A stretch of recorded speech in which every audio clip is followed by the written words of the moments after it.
Et si on se disait que la France d'aujourd'hui, eh bien, elle n'existerait pas sans des siècles d'immigration? C'est une histoire compliquée. Une histoire de bras pour reconstruire, de courage, mais aussi de tensions très profondes. Aujourd'hui, on va essayer de démêler tout ça ensemble pour mieux saisir qui est la France. Alors, avant de plonger dans le vif du sujet, il faut qu'on soit clair sur les mots. C'est super important. Le premier, c'est étranger. C'est quoi un étranger? Eh bien, d'un point de vue purement juridique, c'est assez simple en fait, c'est quelqu'un qui n'a pas la nationalité française. Point. Ok, maintenant, immigré. Attention, petit piège, ce n'est pas pareil qu'un émigré. Un émigré, c'est quelqu'un qui part de son pays. L'immigré, lui, on le regarde du point de vue du pays qui l'accueille. C'est celui qui arrive pour s'installer. C'est vraiment une question de perspective. Et pour finir ce petit tour du vocabulaire, le mot migrant. Alors lui, c'est un peu le terme fourre-tout si on veut. C'est le plus large. Il désigne toute personne qui va vivre dans un autre pays pendant plus d'1 an. Et là, les raisons peuvent être très variées. Ça peut être pour le boulot, pour rejoindre sa famille ou pour fuir un danger. Bon, voilà le programme. On va faire ça en 3 temps. D'abord, un petit voyage dans le temps pour voir les grandes vagues d'immigration. Ensuite, on essaiera de se mettre dans la peau des arrivants, de voir leur quotidien. Et enfin, on abordera un sujet difficile mais indispensable, le racisme en France. C'est parti pour la première partie. Et on commence avec un fait qui peut paraître contre-intuitif aujourd'hui. Figurez-vous qu'au XIXe siècle, la France bascule. Pendant longtemps, c'était un pays d'émigration, un pays qu'on quittait. Et tout d'un coup, la tendance s'inverse. Pourquoi? Tout simplement parce que le pays manque de bras. La natalité est en chute libre et il faut bien faire tourner l'économie. Regardez bien cette frise. C'est frappant, non?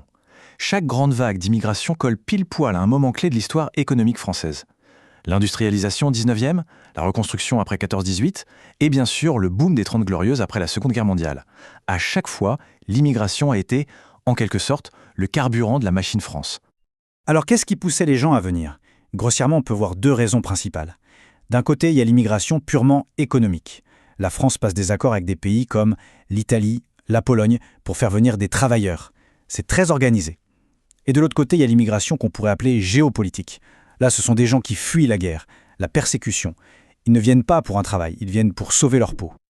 Et pour bien se rendre compte de ce que ça représente, l'immigration géopolitique, il y a un exemple absolument saisissant, la retirada espagnole.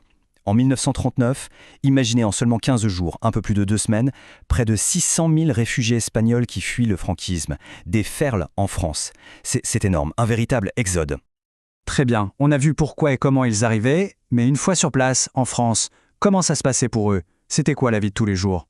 Bon, il ne faut pas se voiler la face. On leur réservait les boulots les plus pénibles, les plus sales, les plus dangereux. Les mines, l'industrie lourde, le bâtiment. Et ce chiffre est juste incroyable. En 1920, dans les mines, 71% des mineurs étaient étrangers. Plus de 2 sur 3, ça dit tout, non? Et côté logement, ce n'était pas mieux, loin de là. On parle de mal logement, mais la réalité, c'était souvent la naissance de véritables bidonvilles, surtout autour des grandes villes. Pour donner une idée, rien qu'en région parisienne, en 1970, on dénombrait plus d'une centaine de ces campements de fortune. Face à cette situation, la société française s'est interrogée. Comment faire? 2 grands modèles se sont opposés. D'un côté, l'assimilation.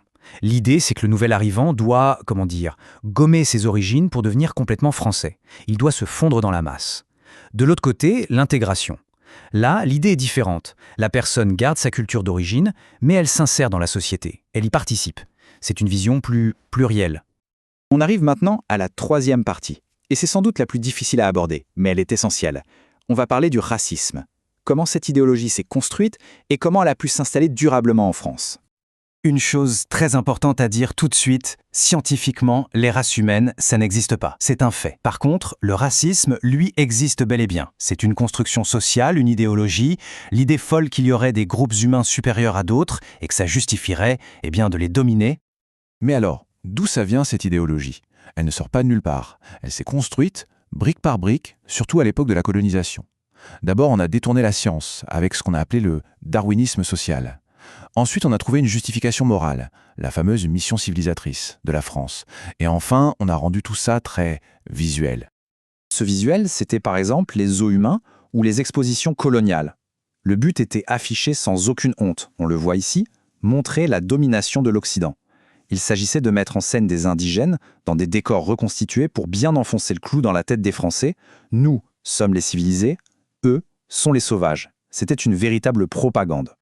Et bien sûr, une telle idéologie ne reste pas qu'une idée en l'air. À un moment, elle s'inscrit dans le marbre de la loi.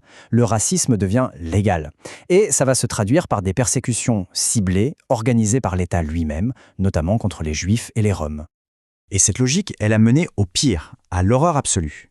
Cette chronologie montre les étapes de la Shoah en France occupée. La première rafle de Juifs étrangers en 1941, le premier convoi vers Auschwitz, la terrible rafle du Veldiv en juillet 1942. C'est l'aboutissement tragique de ce racisme devenu une politique d'extermination avec la complicité de l'État français de l'époque.